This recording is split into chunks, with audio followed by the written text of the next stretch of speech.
Writers Cafe? Why don't we just do an announcement? Why don't we just have the teachers advertise? We can make cookies. We could make flyers. Or we could do like a social media post. Guys, what if we did a 2-minute-ish promotional video with like funny clips and like jazz music in the background? Do we even need that?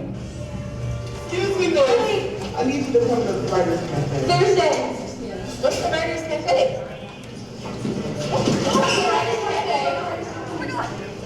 What's Writers Cafe? What is the Writers Cafe? Let's ask Miss Gardner if we can make an announcement. Yeah, she's always so sweet. Hey, Miss Gardner, good morning. Do you think we can make an announcement for Writers Cafe this Thursday? Absolutely not. Get out of the office. What's Cafe? What's Writers Cafe? It's the one show a year the creative writers put on. Unless a creative writing department. Miss Fantine, we should come to Writers Cafe on Thursday at 6 p.m. What's Writers? It's the one show that the creative writing department's on. Catherine is a creative writing department. Miss Mitchell, will you come to Writers Cafe on Thursday at 6 p.m.? What's Writers Cafe? It's the one show a year the creative writers get. Not any of that elementary teacher. But you told us our sophomore year. You too? I don't think so. You tell me times are healing, but you do not know my pain.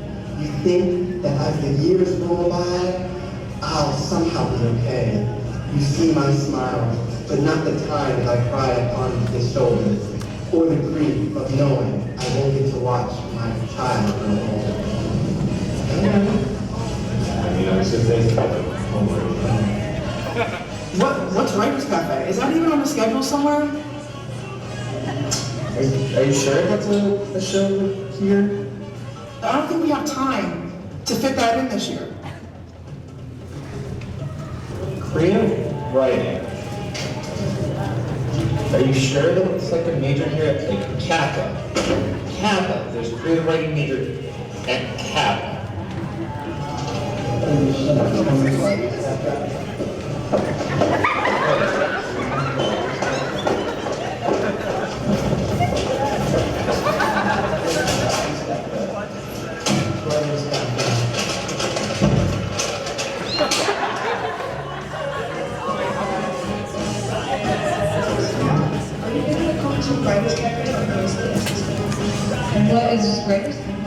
Is the one show a year that the creative writing department has. Kappa has a creative writing department. You were our first creative writing teacher.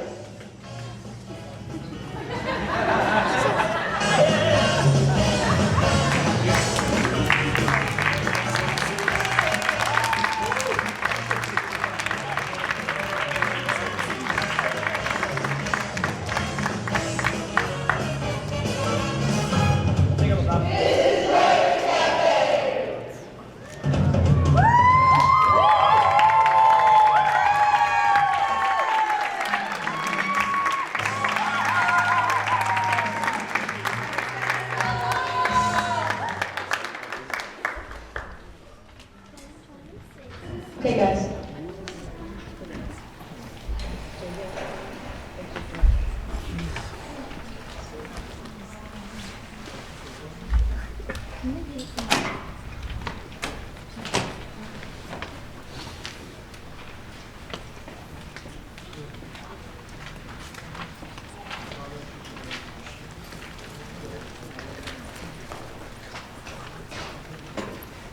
I'm from the Gallo's early call to the cookie's late cries.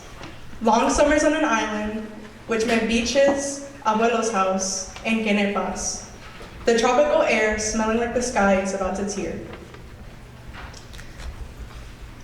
I remember graveyard visits to my biological dad's tomb, artificial flowers left on his resting place until the next visit.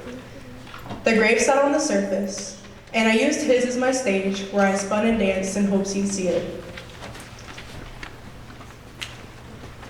I descend from kindness, the most loving of them all, my mother.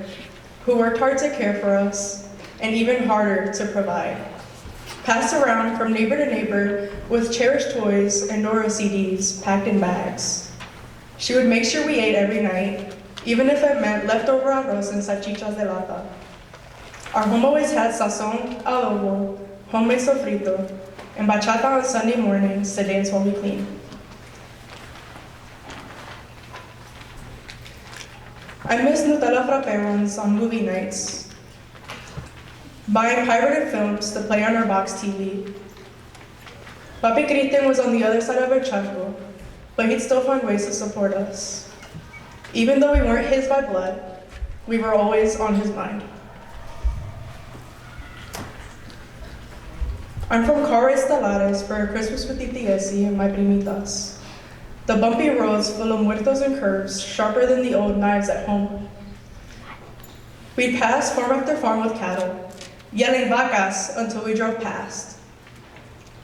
Reggaeton blasted in the car, and we'd sing along, the volume so high that wrong lyrics didn't exist.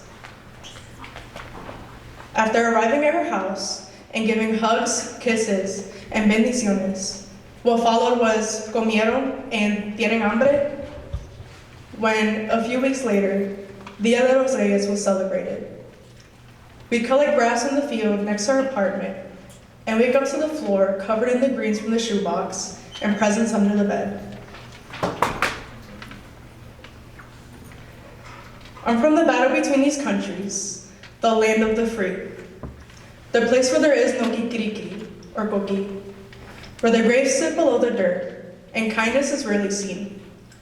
But I'm still for my people, my values, my innocence. Yo soy de la hija del mar y el sol, mi isla caribeña, Puerto Rico.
George, what is this? Why are you mapping out my room renovations? Speak clearly. You're impossible. Just help me understand, please. Just help me understand. Look, you can have the kitchen. You can have the living room. You can have the closet. You can even have the TV. I just don't get why you want my room. You colonized in this house. You've boiled tea bags in the toilets. You had fish for dinner every night this week.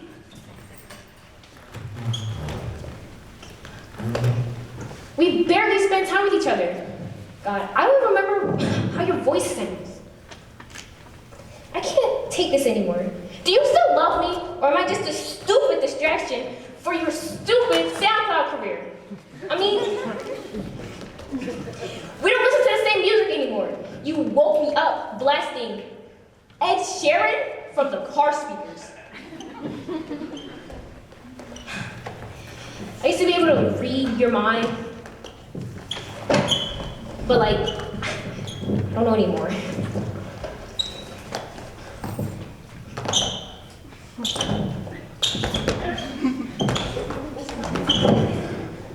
I wish things go back to how they were before you painted every wall the same shade of gray. Before you took the Spice Cabinet George, what is that?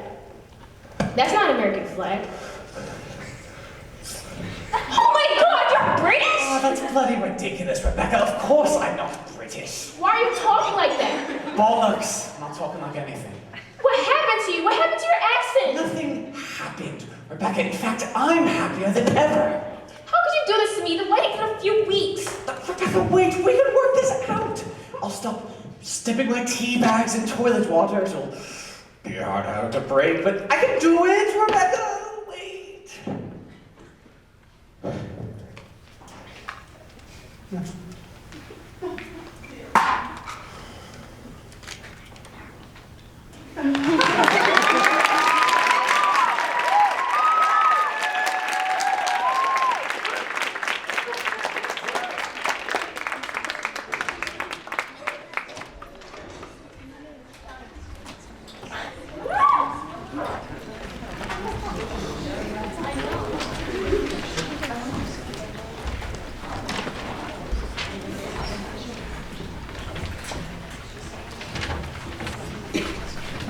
They say, don't look at the sun, but the moon. The moon is fine. Yes, as they confess, in the shine thereof, we tangle like knots. Limbs lace, hearts race, exchanging body heat in your passenger seat. Then by morning, a smile in passing, the way the sun is barely lasting. Back to the moon, where all things loom, where every night we are cocooned, and soon you will find you are full. My body is not the molasses over your heat, no, it is anything but confined to your grip. I am a woman who needs no man to fulfill. I am carelessly comforting and cautiously curious. You bound me only to the words you promised, bound me only by your smothering sensual gaze, and barely keep hold of me with your cliche phrase. Would you prefer me shorter, weaker, softer? Do you like me quiet? Is my voice vituperating? Do my words wander into your wit? Wordlessly wonder why this woman's wrapped around your wanton mind when moon casts its whispers in the lighted design? Must I refine? Allow me to clarify. I love you the way the moon chases sun. Hate when you say you are done. I must be dumb to think we can have all this fun, that you'll never run to another. I pray I don't smother. Outside the dark covers, I only wanted to be your lover. But why love one when you have others?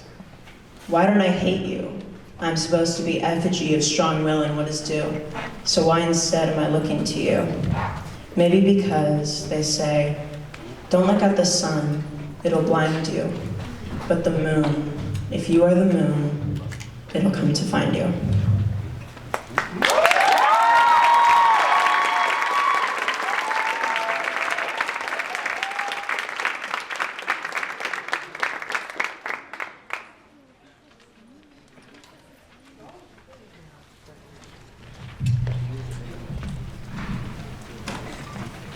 I am waiting for a change in the world, the rebirth of love and care and logic. I am waiting for the youth to understand the fragility of the heart and the capability of the mind, the importance of time or lack thereof. I am waiting for the right time to speak my mind about the tragedy of the world. without sounding judgmental or unwise, when I have the right vocabulary to speak my thoughts. I am waiting for the day we move like a unit, the day we stop moving like a rustic, broken down machine, the day our youth stop dying at the hands of a gun, when our minds are no longer poisoned by the worth of $1. The day our minds are no longer, the day we are no longer allured by drugs and self-destruction. I am waiting for the day we live in peace and harmony, full acceptance of ourselves and our counterparts. The day hunger and violence cease to exist, so we can live in a state of tranquility instead of ruination.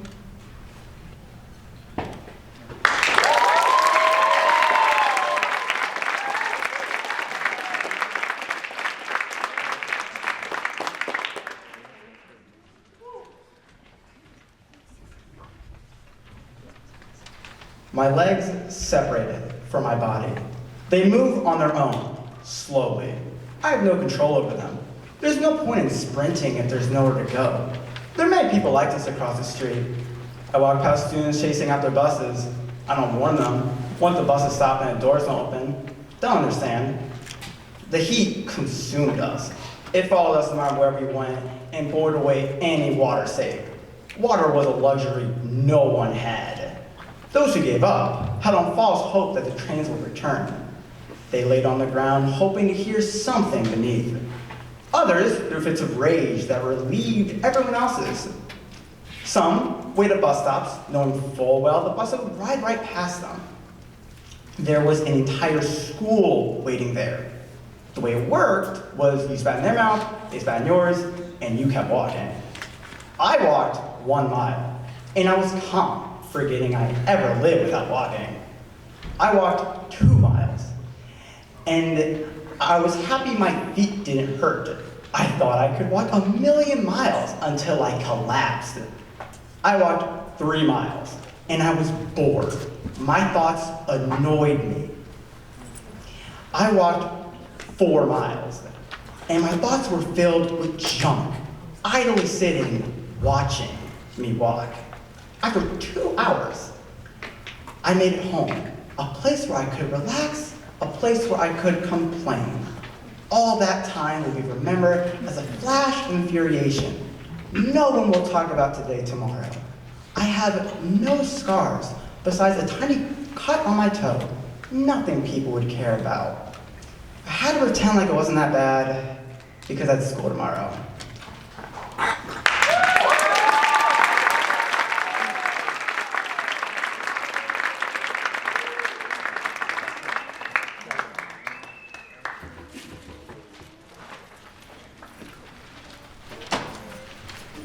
Grief is a pining for my own memories, of my likeness entombed in yours, of your eyes only when you were looking at me. I still haven't made time to visit your grave. A turkey buzzard perched on a limestone chapel not built for its god, my vow to self-abnegation, self-flagellation, must look pious from below. Wing spread appears more a hailing to your majesty than a self-crucifixion I have failed to earn. It's no longer missing, but idolatry. Grief is the abduction of a soul with no body to return to. I see you and me with 13 heads between us, each one visible from a bird's eye view, in the warping ripples of springs and footbaths, in the waves off the Delmarva Atlantic coast. Could your martyrdom and personhood ever coexist? A neoclassicist admiring an Athenian statue, noting the pale marble, paint peeled from its face by time. The contours of its features provide no clues to the vibrancy that once was. Doric pillars rise as monuments to an inability to see behind the alabaster mask of death. And when I force your face onto strangers, I may remember your hair color first. Though I know you changed it, I may cover your memento with canary daffodils, though I know you prefer green. The grave has its own palette. It's not your discretion anymore. You may have died, but it's not your death. Grief is an Ouroboros. All my memories of you have me in them as well. I know it's a dishonest morning because if you were here, in the sky my beacon pales and claims to speak to, this would not be addressed to you. I'd talk to the floor and pray that you could not hear me.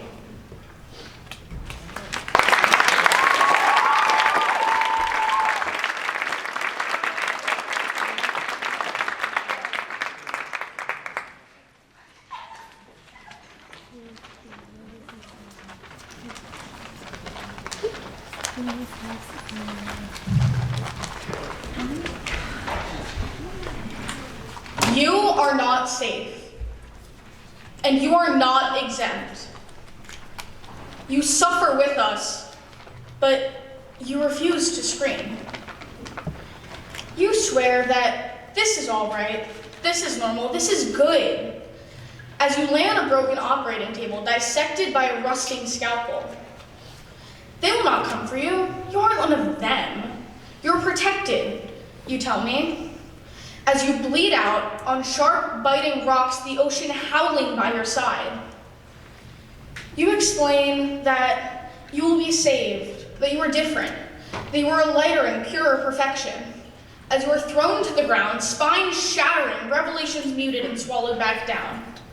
Your home is half gone already. You are righteousness. You are kindness. You are an advocate, you insist. As your skin tears, tendons and muscles stung by cold air, exposed bone shining an ugly off-white, arteries tearing and spitting out red. You announce that your Savior is coming, that you will be taken far away, that you will be free from what you've done. As the soles of your shoes boil and melt, rubber fusing with your feet, hair burning at its ends, hurt dripping from every pore. You are waiting for trumpets that will never come. Spurred on by the throne of corruption before which you kneel, purple stains tender on your knees, and by the false omens of which nature holds. Yet you insist that your palace is safe, that your logic is sound. But the palace was never yours.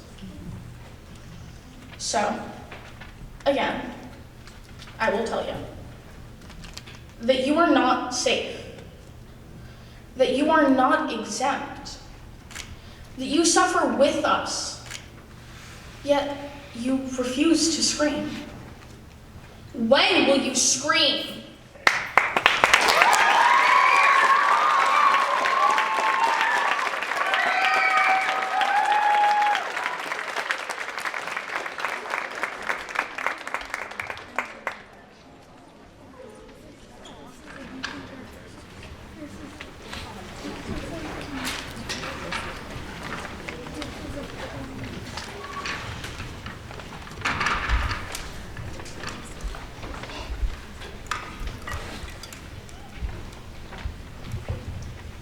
The fool knows not to fear, or maybe it knows not enough to.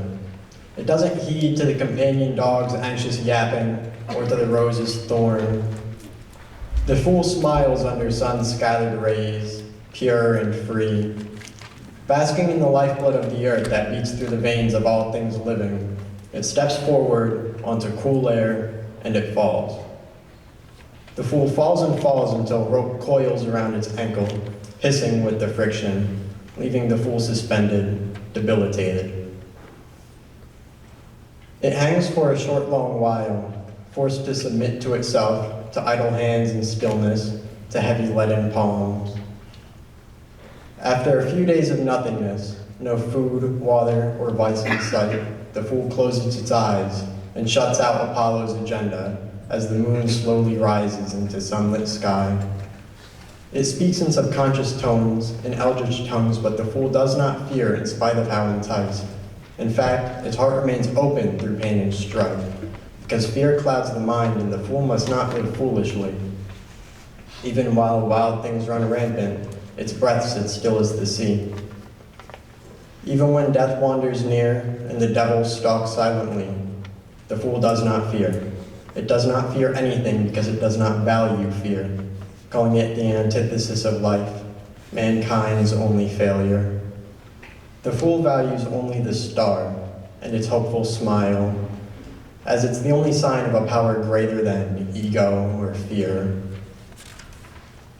And it's brighter than the entire world, the world that'll keep on spinning round even as the fool lay dying.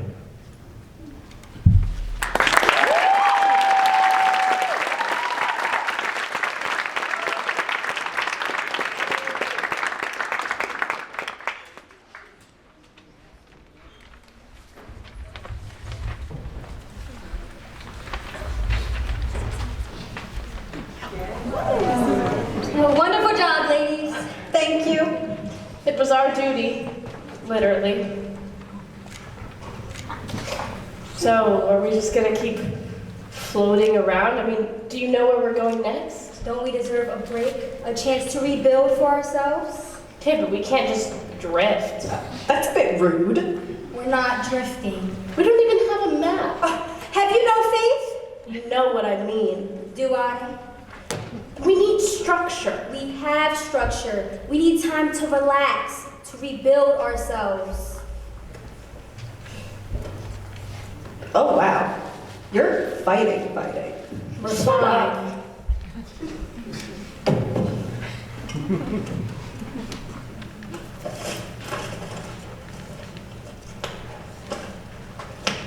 Hungry?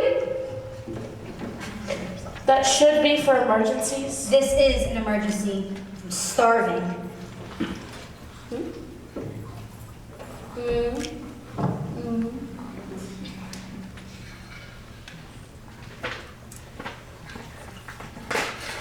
It's actually good. I know, right? I got it from this place down the street from the hostel we stayed at. So good. You're shedding. I know. Do you usually shed this much? I love when you show you care. I'm being serious. Sometimes. When I'm feeling too overworked, I just start shedding. Well, do you want me to do it? I don't mind. No, I know. It's just, I don't really do anything else. I don't make plans. I don't choose where we go. Just the messenger. Who rose? Who rose? Yes, thank you. You're not just the messenger. I mean, you were chosen for a reason. Everything, all the work you've done with us, it's really meant something. We're grateful for you. Thank you. No, you're not too bad yourself. You're unbearable. Yeah, but you love me. I do. Eden was supposed to be perfect. That sounds boring. Peaceful. It was peaceful, but it wasn't perfect. It was about choosing your people over your comfort. So are you saying we go to Eden? Yeah. What of those who need us? There'll be others who go. And have you seen yourself? Me? We deserve a break. So we're going to Eden!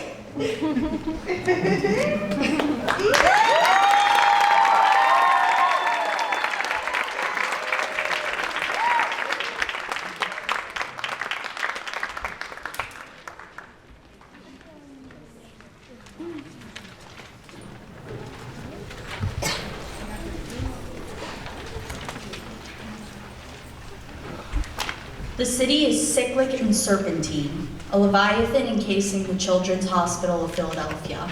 I am the only stagnant thing. Indiana Jones and the Last Crusade is playing on the TV. When I was younger, my dad had me watch the trilogy. Our dog was named Indiana Bones. He died when I was 10. My parents carried him to my room so I could say goodbye.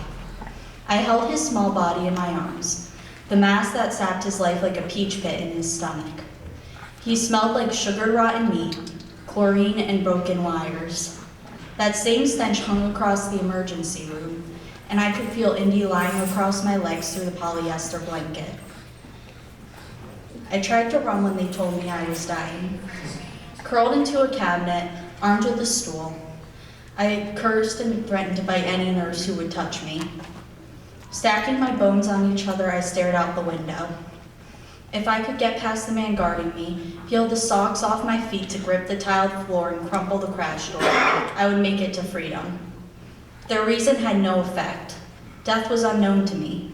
My life was endless and expansive until now. The room was empty except for a social worker who watched me. I had minutes until I was committed. She ignored the cruel things I said to her. We didn't speak until they came to retrieve me. Her name was Julia, and she told me I wouldn't get many choices in life, but I could choose to act with dignity. Running was the most cowardly and childish thing I could do. She told me I was brave, but courage was honesty, and being a woman meant accepting what you couldn't control and taking responsibility for what you could. So I threw myself into the wheelchair, and she waited with me that whole night. Throughout those months I don't remember, with BPM in the 30s, nurses laughing outside my door at the mess they found, feeding tubes and hours in the quiet room, I thought of you. I wish I could see you again. Thank you for your kindness and apologize for how I acted. No one else bothered to treat me with much dignity. That will never happen, so I dedicate this piece to you. Thank you, Julia. Thank you. Thank you.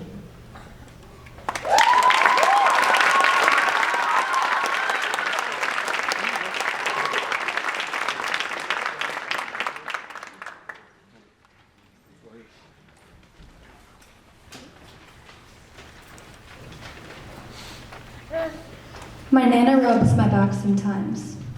Her cushioned palms warm me up like a sip of tea, sending chills of happiness down my spine. She has the hands which comfort, the ones that pet babies' heads and magically calm their cries. She has the hands that gather all the sweetest things, and arms which assist, stretching to gather her daughters in one hug. Her fragile hands and manicured red nails browse markets for the perfect gefilte fish and brisket meats, precisely preserving taste from my nostalgic childhood. They prepare the sauce, marinate the meat, and brew coffee for my grandfather. My Nana's hands protect with the same vigor as they comfort. She must shield herself from my grandfather's anger. He is angry at the disease, chipping away at his manly potent pride, and at the wreckage, being gathered and glued by someone once considered an equal, or even a servant. My Nana knows this when he is angry, when he is not strong enough to recall a task or memory soaked in familiarity. My Nana rests her hands on his, even when they flinch in annoyance. She repeats reassurances to him, repeats the recipes, the notes, the day, all over again. Comforting will never be weak to me. My grandmother has taught me this.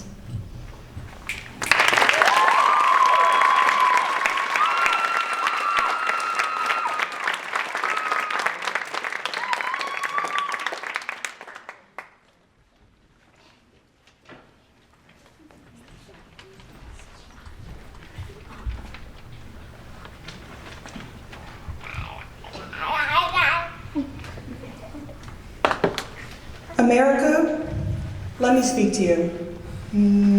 From a humble high school student today, I ask for a single and simple request. As you stare back at me, standing before you, I ask you to open your eyes, look through your red and blue lens, and tell me what you see.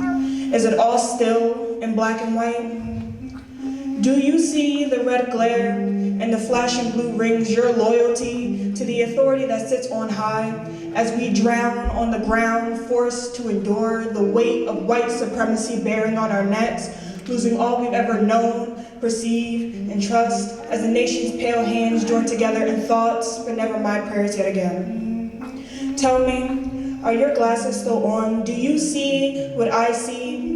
White stacked on black, your hand stuck on the trigger. Now it catches the gleam in the morning's first beam. In full glory, the nation's sun now shines in the stream as names flow in a river of nothingness, inconspicuous, the people that you don't want to know. Please keep your eyes open. You can still see us in black and white. Remember, we're black and invisible, but still, I still see you and all my hardships and your claims of inequity amongst us all. Because how dare we preach black pride in a country that prides itself in education, yet teaches children that black is the color of shame. You know, it is shameful to witness white mothers grab their children and hold them tight as if I was gonna steal them from their families the way you stole us from ours. It is shameful to be shown that you're nothing more than what your country believes you to be. Someone fat, angry, loud, ratchet, ghetto, and nothing more. Wasn't the purpose of this country to pride itself in individuality? Is that not what your 8-year-long fight for freedom was for? Why even bother giving me the double title of African American if you can barely view me as one single human? I was born here, my mother, my grandmother, my family fought from the bottom to dangle from the top, and still to you, I'm nothing more than this country's perception, and that's enough to leave me chained at the bottom. Even with your eyes open wide, you don't see me. You can't even look at me because who I am is too far away for you to see. But look at all the colors around you and see shades fading further than just black and white. And try to look back at me and actually see what I see. Facing the rising sun of our new day begun. See big lips grin from ear to ear. A child without fear plays rounds of double dutch with her siblings as grandmothers and fathers clutch hands, dancing to the damned world around them, all drowned out with the music of love, jazz, R&B, and gospel, embracing a sense of life that we never get to feel as we're too busy wiping away the radiance of sweat from generational fighting, falling from our foreheads as we finally enjoy what it feels like to be free, then transforms to a deathly silence.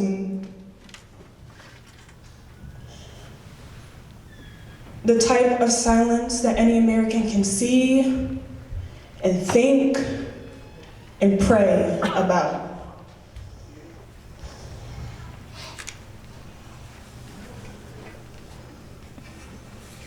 Lift every voice and sing till earth and heaven ring. Stop looking at me and look at their corpses, not through the eyes of our country, but your own. Try to look at us as people, see and understand that as Americans, we are entitled to nothing less than the bare minimum you promised to give, and as Black folk, we deserve so much more, because to be Black on white soil is to understand that when the freemen shall stand between their beloved home and war's desolation, blessed with victory and peace, may the heaven-rescued land praise the power that hath made and preserved us as a nation. For this is the land of the free, the home of the brave, and the embodiment of something more. Our American dream should be for our country to become something so much more.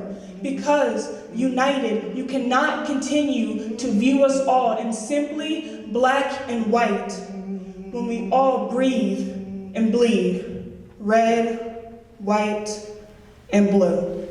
Let us march on till victory is won.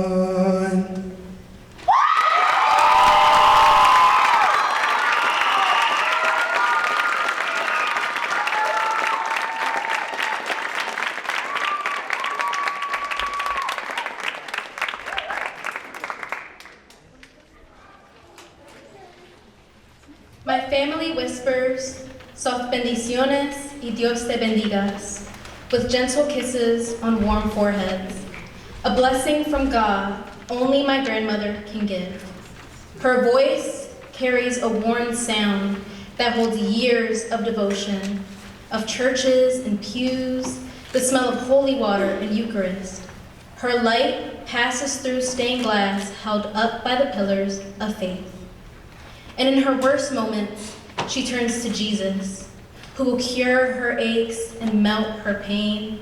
She teaches healing through prayer, but only her indirect devotions ease the unrest in my bones. My mother learned from her, and on restless nights, she whispered soft words to the Lord over my body to cure the nightmares while she twirled my hair. And in sickness, she rubbed Vicks and crosses across my chest, the Son, the Father, and Holy Spirit, settling the congestion through the Lord's message. But my solace has never come directly from their prayers, for while they were speaking to God, all I heard was comfort through their lips, the maternal yearn for all ails to resolve from generations of women whom I follow. For I see them in the supporting gaze of Mother Mary who held her son and whispered to him the words of God, who prayed for his life, just like the mothers of mine. Their words console me in the way that God soothed them. Their soft syllables pull me into a bliss brought by a holy love, and I feel as if no heaven could compare to the earth with my grandma's blessings. So when I push together my plush palms, feel the ridges of my fingers intertwine, and close my eyes to find the Lord, I only whisper the prayers of my mother and grandma, who used their faith to provide me the blessings needed for my salvation.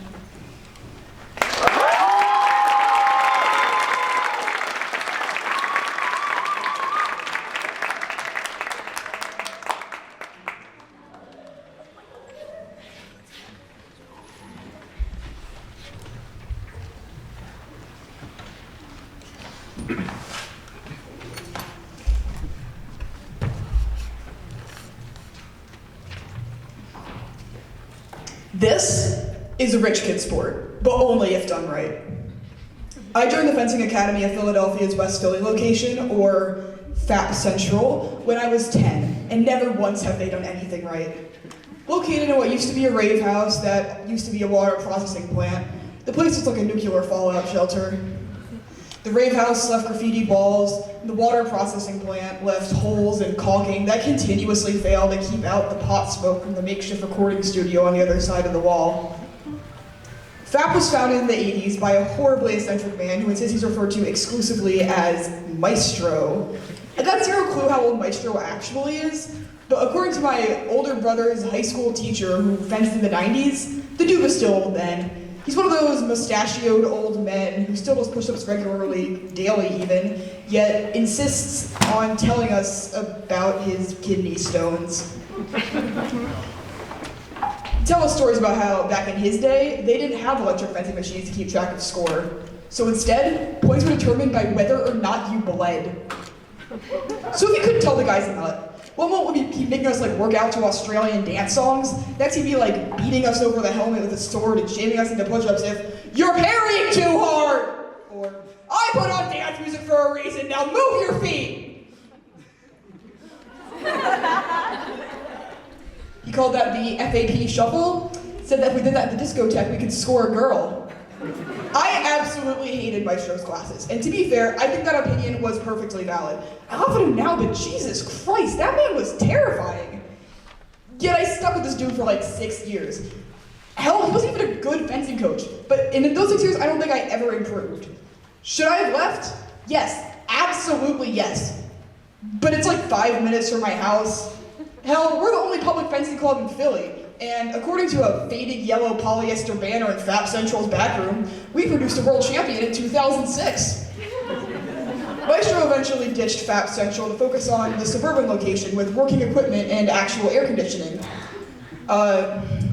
We have table fans, but they need to be unplugged for the scoring machines to work. While the suburban location has like full body dummies for target practice, we have deflated yoga balls stapled to the wall.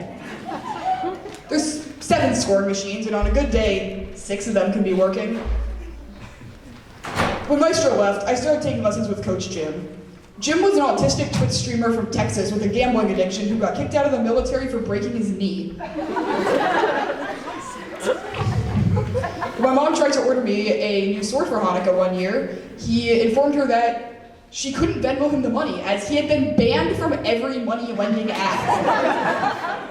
He was also like super obsessed with using us as like vessels to fill out his weird niche military ambitions. Like one time in like this workout we had to like throw beanbags at each other to work on aim. He told us this was also useful because, you know, the situation in Ukraine is getting pretty bad, so it wouldn't hurt to learn how to throw a grenade.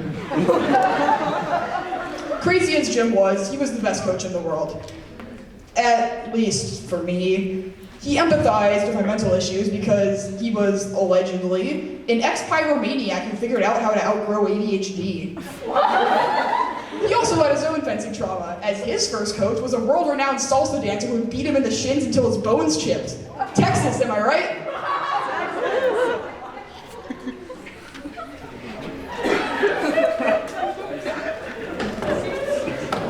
Anyway, Jim was great. He got me 3 times, even if 2 of them were by technicality.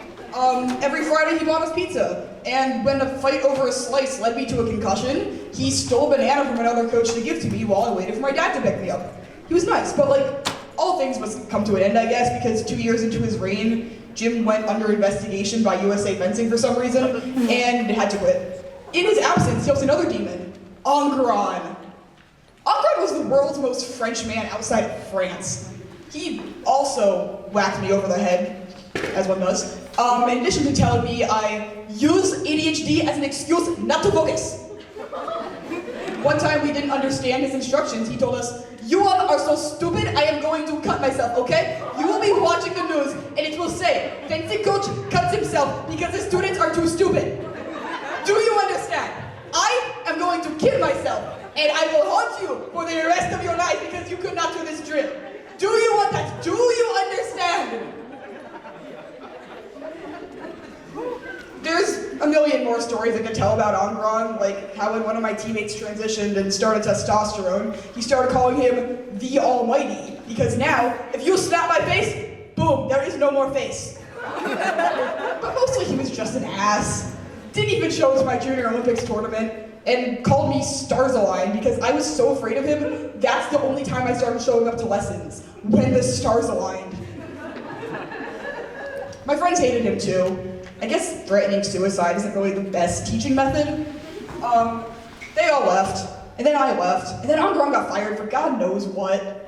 If I ever go back to FAP Central, I know it will seem like a different world than when I was there, but at least I can take comfort in the few things that I know will never change.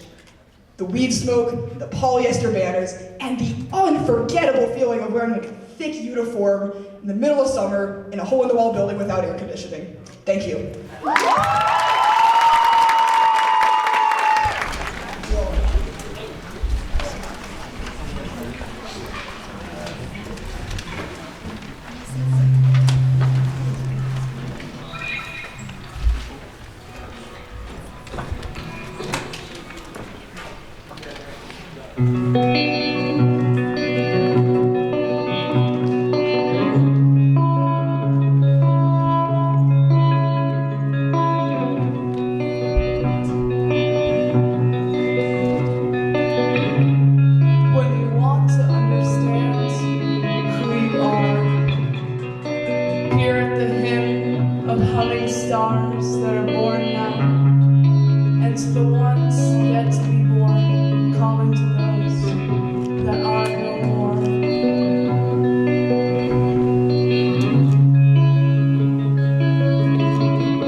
behind closed doors of powerless women giving birth to death, connection, the ability to explore. But when that is over, what are humans watered down to? You cannot speak my language, so let me make it clear I am obscene to you, but to me, I simply am. But to live. Only my fingertips are too far to reach, but close enough to feel, striking straight to a chord that is not mine. For the stormy night fell, and I dress myself in eagerness as I am born. Society seeking out my grotesque features behind these long walls. Who am I if not free? Flightless birds mourning their mother under invisible wings, belly bulging in attempts for change, for an awakening. So I beg God, neglect me, but I won't neglect you. I'll mourn your hatefulness in a playful manner of following one by one, fellow fatherly kisses gently on top of my head. If you have the means to get rid of me, then do so, for I will make a name for myself, one no shout on rooftops and skylines, to recognize life without meaning. Maybe Frankenstein. It rolls off the dry tongue. Maybe creature, but never Adam.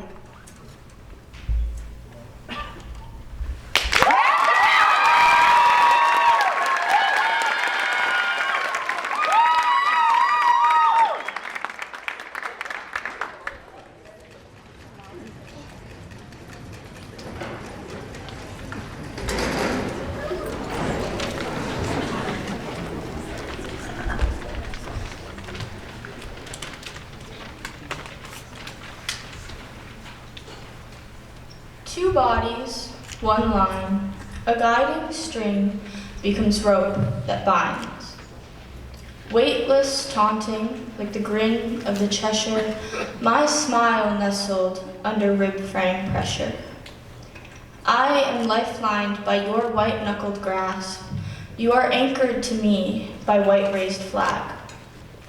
We are a submerged state, plunged in fate, beaten by undercurrent scorekeepers, and a desire to go deeper, to wander, to test slackened arm that conquers. So I tease your ever-worried ease, wondering, will I lose you in these seas? No. I revel my water-spun cocoon, sinking beneath life's tracing course, enveloped in numbing force, I croon. I lose your silhouette above undulating waves. You tether my unraveled limbs and mind. I bind your body with mine. My weight grounding, your pull, two opposite ends pounding. We are equally taut by the tension of what we have sought.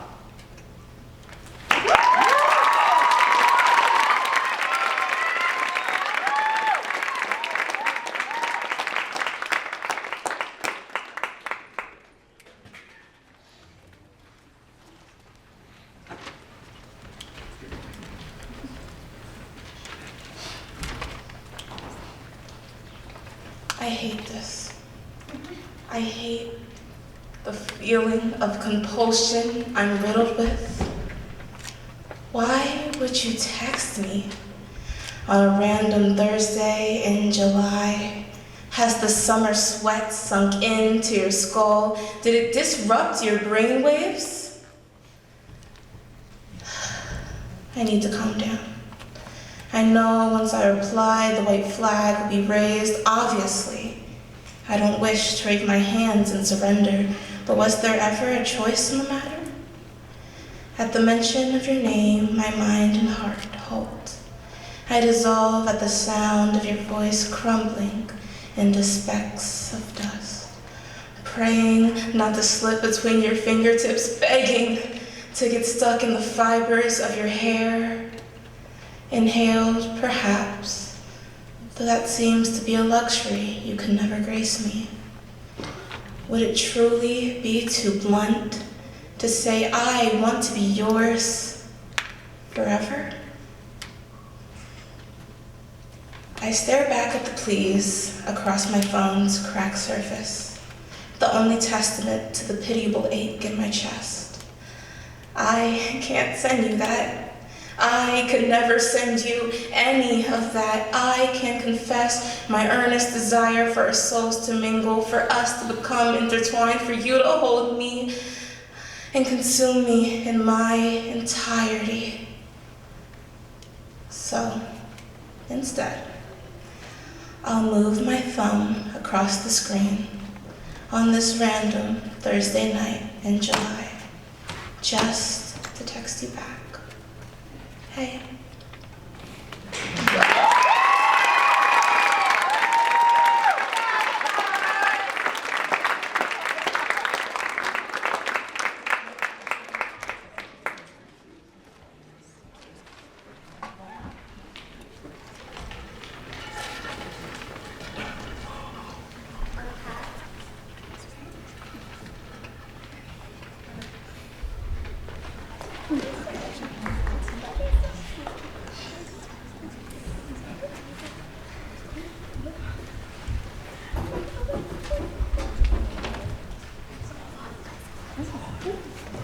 On a path that is straight and rigid, carved over time by many who have walked before me, I stumble. I kick a rock, drag my heel through the soil, tiptoe on the forbidden grass. In the distance, I can see where the path leads, and I squint. It stretches far beyond what I can see, but I can feel it, that inevitable end we all head towards. I turn, trip, tumble. Which way I go, it doesn't matter. It all leads to the same end, and yet I refuse that path. I refuse the path because the meadow is much more enticing than the dirt. I want to frisk through the violets, to lift a fainting robin, to linger in the sun a bit longer. I want to find something hidden in the grass, something undiscovered and alone. I will find it, find you, cherish, and become one with you. Become something just as you have, something divergent.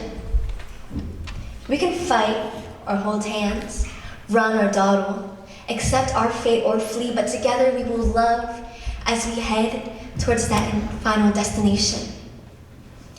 And ultimately, I will be satisfied, because even if my route is incorrect, it's one that I forged myself.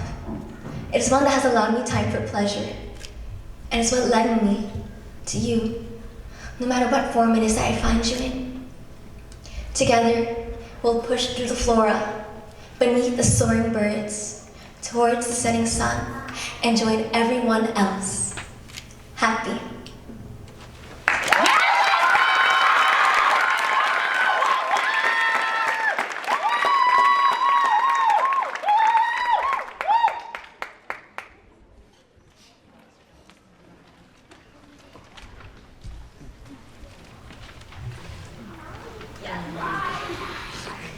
I will cast abominable filth upon you, make you vile, and make you a spectacle.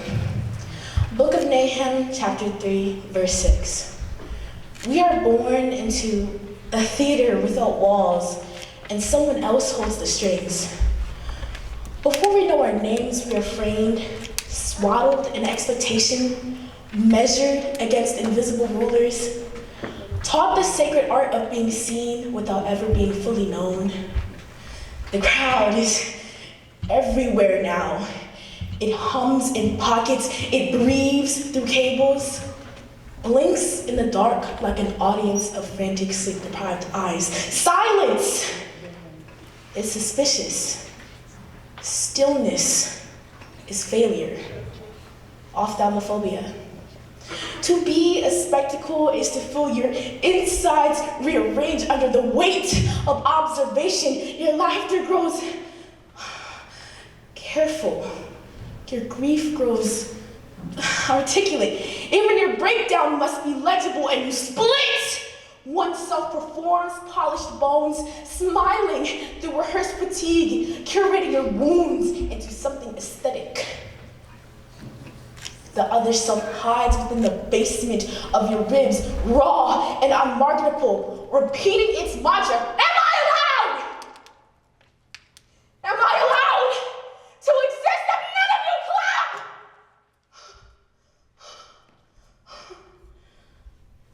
Trepidation. The algorithm kneels like a quiet god and decides whose suffering is worthy of light. We do not weep alone anymore. We draft our sorrows for public release. We bleed in high resolution.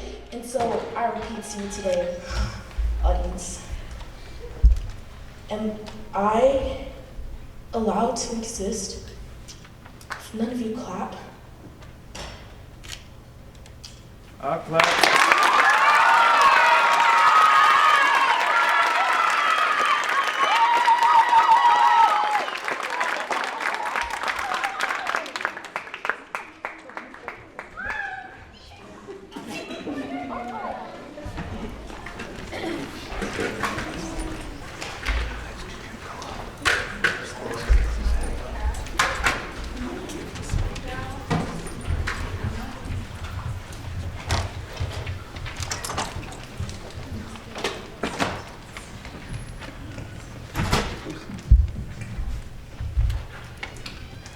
I have read about your God on those blotted vellum pages, touched palm flat to ink, and felt whispers of the ages.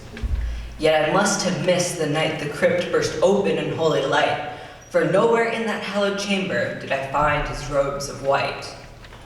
No guiding, burning star has ever shone for me, and I scorn the tales of fishermen who say he walked atop the sea. I don't believe in heaven, or the fated second coming. I close my eyes and do not hear the trumpets or the drumming. I'd rather take the fall than spend death in purgatory if hell will deliver me from this blasted Christian bigotry. To that hateful, I am modern sin, and the queer children they don't grieve. If it weren't for them, then maybe I'd find it easier to believe. Maybe the shepherds lost their way, for snowy lambs pranced to slaughter. I don't think I've ever been the faithful firstborn daughter. I'd love to see a holy miracle, something like water into wine, but all I've heard are hymns and homilies and why priests are serving time. So bring me to the cross, show his rosy red stigmata, else I fear I shan't attend the final cherubic regatta.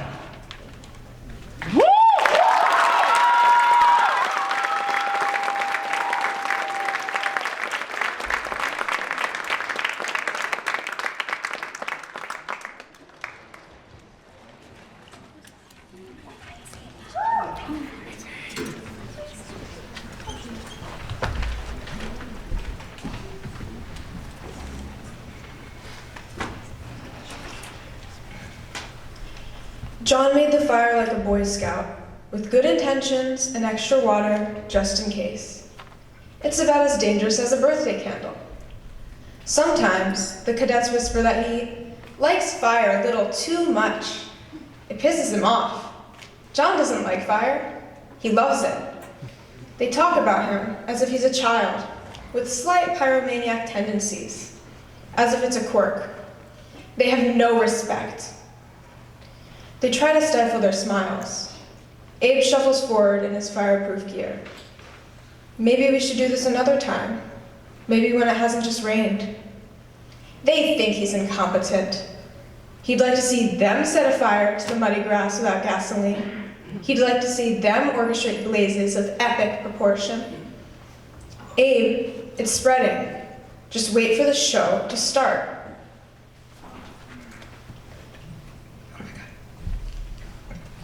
Come on, you got it.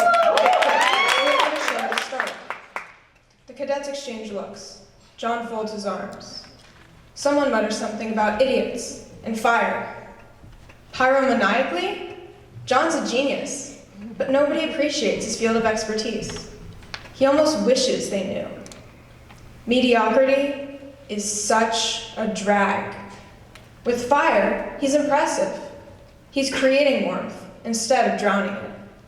He is fire, beautiful and bold. The cadets are cold and boring, like the rain, fireproofing the grass that nobody cares about anyway. We'll do this next time, fireballer. Abe grimaces at him before walking back to his friends. Everyone calls John Fireballer. It scared him at first. He thought they found him out.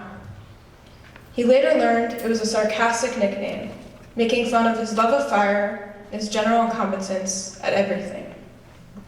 John wishes he could just be one or the other, a nightmare or a joke.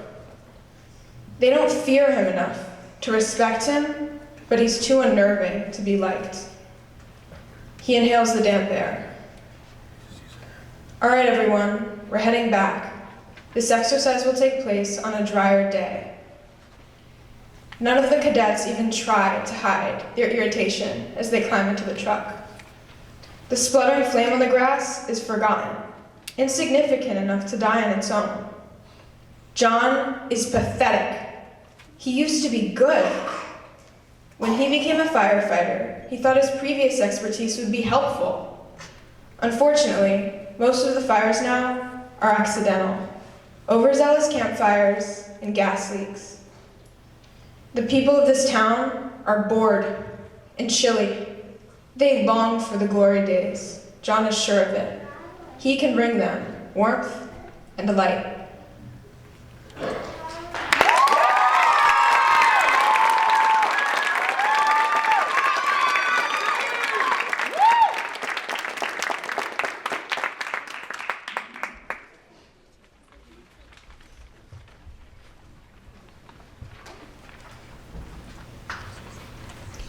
On a bridge over the Schuylkill River, I watched as a child leaned over and spat from the open window of an SUV.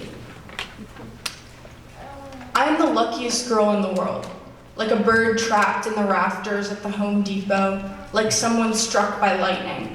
Because life is a game of chance, I am given a million chances. One day I could learn how to ride a bike.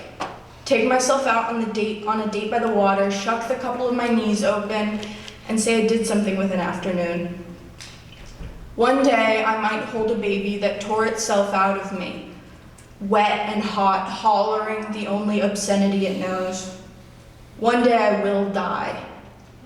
Every day, out at sea, something is struck by lightning. You don't get many chances for wishes. We just have to rely on how many stars decide to fall in our eye line. The white loogie streaked the blue car door, a mucus meteorite burned across the afternoon, dissipating as I passed, and the car passed, and the kid's head popped back in through the window. If I told you my wish, it would never come true.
Can you believe this?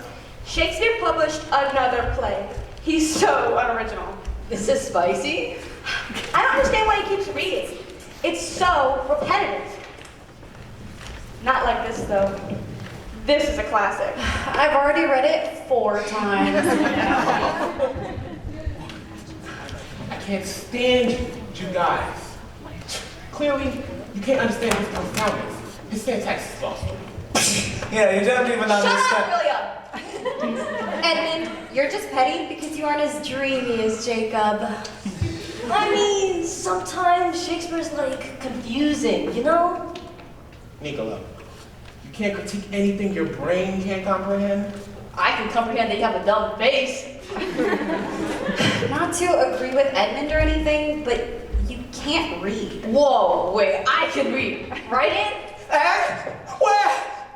Weirdo. Just look at this line. You better hold on tight, Spider Monkey. Isn't that just romantic? Surely I had more time. I can't stand you three. Obviously, Shakespeare is respecting the writers before him. He pays homage. That's neither here nor there. Edmund, just admit that you haven't read anything but Shakespeare because you want to be different. Cooper. Alright, I have read Rings Around You. Have you? Oh, so you read it. Typical Edmund to defend someone so controversial. Oh, yeah. He would totally defend Shakespeare leaving his wife and kids. To travel, obviously. Whoa, hate the game, not the player. Both of you give me a headache. If you think Shakespeare is real art, then the schooling system has failed you. Hey, shouldn't art be like subjective? At least you secretly like Shakespeare.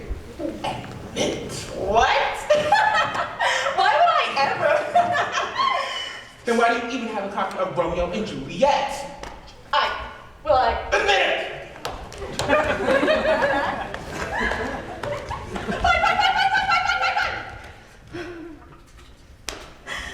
I may have thought Benedict was the dreamiest man in the world, and I may have read Much Ado About Nothing front to back, hoping one day Niccolo would be like him. What?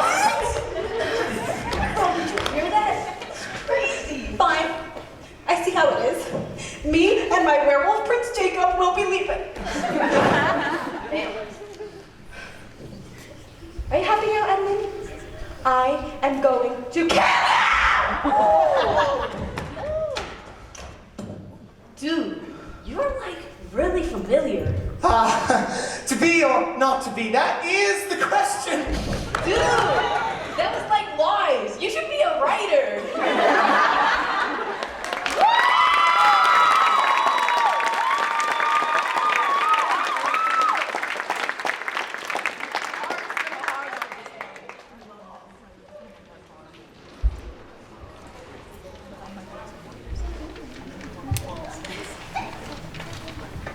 In the midst of my acceptable ignorance, my eyes would flutter under the gentle rocking of my grandfather's Toyota, the windshield wipers harmonizing a dull lullaby, the dim street lamps drawing racing rhombuses on the gray seats.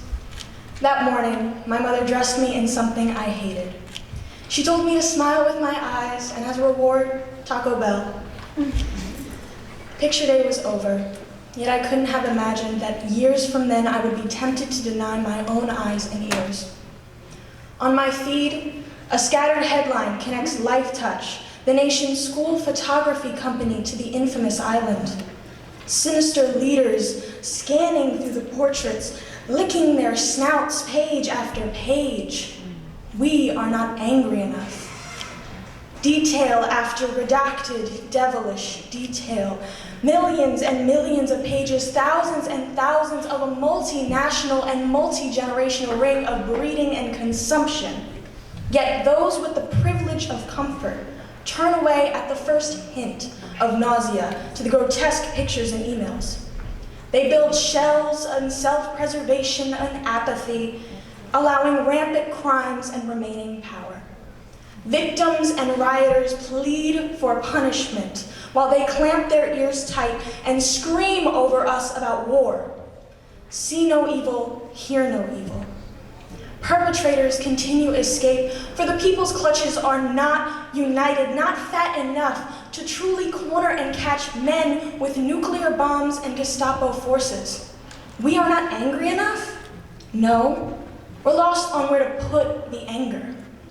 Social media allows a microphone for anyone to debate what is a distraction from what, the working class users argue amongst themselves on the standards of their activism. Posting, performative. Reposting is nothing. Peaceful protesting does not bring change to the powers that can tolerate it until the crowd tires down. But rioting and financial recluse will kill you. They hiss at each other because they are afraid to hiss at the oppressors who morph their corruptious venom into bullets. After all, they repeat their right to defend themselves after the slaughter of children. The working class is conscious, but imprisoned to hammering the clanking railroad for capitalistic and pedophilic depravity. The vacations they cling to are claustrophobic black boxes presenting DIY drag shows and struggling stand-up comedians monetizing their coping strategies. History classes have conveniently missed instructions on how to overthrow a weaponized government. Files, wars, BAFTAs, summers and blizzards in the same week, discrimination and ongoing recession of livelihood, and AI opening up its venomous gears to engulf our water. An overwhelming warfare of despair to trap us into miserable existence. The nation cannot focus on injustice within the system if they are too busy trying to survive another day. ChatGPT job rejection letters flood the inboxes of people who once threw a tasseled cap to their master's degree. They check their phone to see occupation, abuse, the hurting and mass casualties and statistics in news as if each life isn't a significant creation. Doom scrolling leads to reposting and commenting about economic blackout and rage against authority, but ultimately, helplessness. They have to go to work tomorrow. They need the ring. At night, they curl up in fetal position with an AirPod singing of rain ASMR, trying to rock themselves to mimic their childhood ignorance. Only a Christian God shall bless America and bake its melancholy monotony.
Hi everyone. Thank you so much for coming. We truly appreciate it.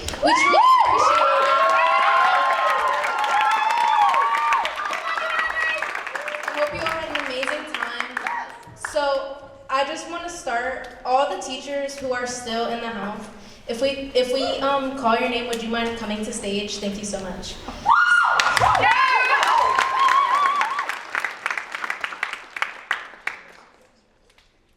To the teacher who is the very start to our freshman year. Thank you for providing a space for us all to write, learn, and feel heard. Mr. Polito!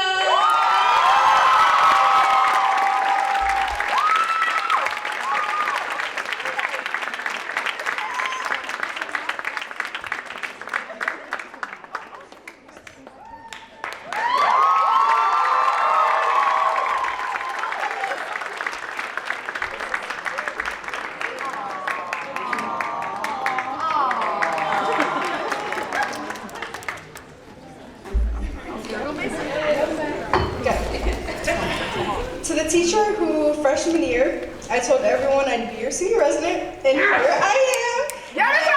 Yep, enjoying your sunshine every day and taking your class twice in a row.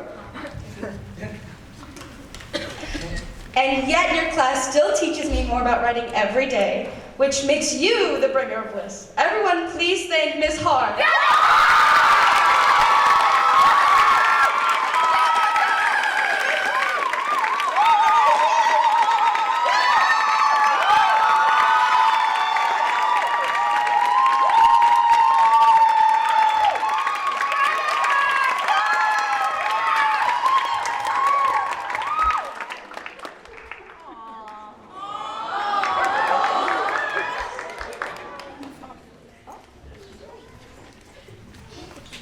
To the teacher who may be in charge of gym now, but always a creative writer in our hearts.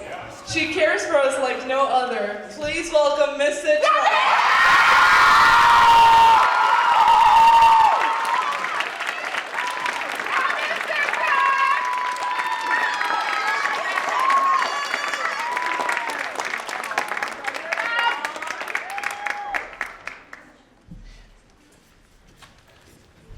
To the teacher who never fails to lend a helping hand, ear, and microwave to a student in need.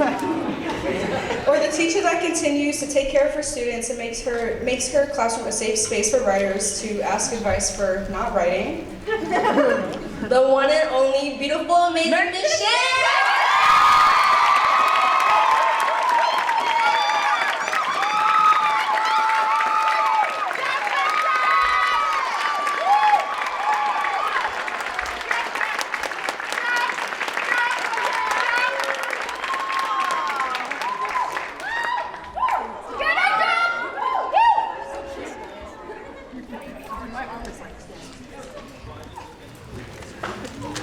We'd like to call up the writing teacher with the best hair and the only teacher to show us BoJack Horseman in class. He's so dedicated to his craft that he spends his time at the gym reading screenplays. He's a top-tier film buff, and his name rhymes with Flammenwerfer. Please welcome Mr. Dickendorfer to the stage.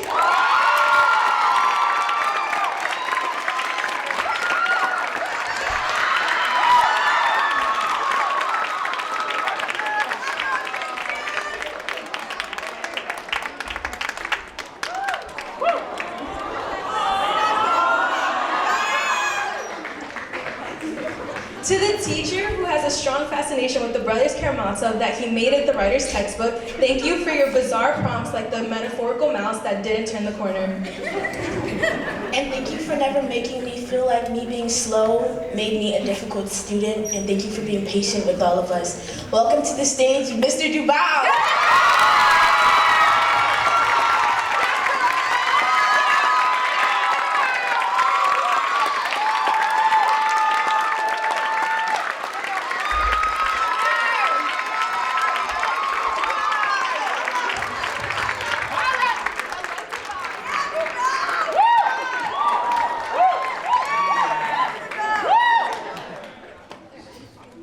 To the teacher who never failed to sneak Buffy into every lesson. The creative writers still miss your sarcasm and wit. Even though you couldn't teach us all, we still appreciate your contributions to this school, Mr. Corona!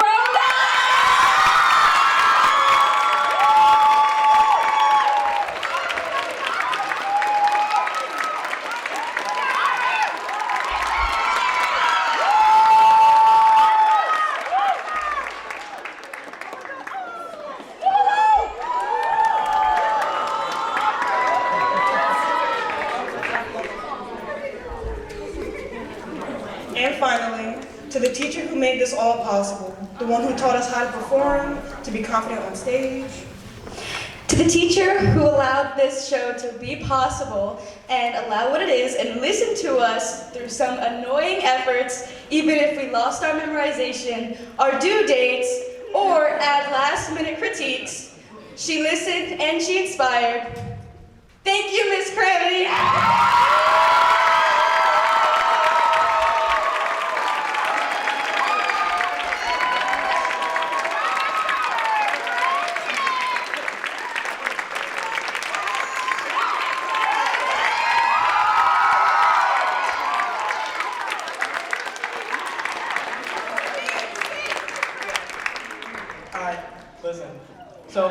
say something real quick. That in my freshman year, anyone who knew me knew that I did not like writing. I was not a very good writer, and a lot of people would testify to this. But now that I'm in my senior year, I feel like I have really grown as a writer, and so have all of you. And I'm just like really glad that like through all these years, through all what we've been through, that no matter what, I can always depend on at least someone to edit my poems or to listen to me, and I'll be happy to listen to y'all because that's what the Creative Writing Major is all about. So thank you for showing up. I really appreciate it. Thank you. Anyone else? Fantastic job, and I hope everyone has a wonderful weekend.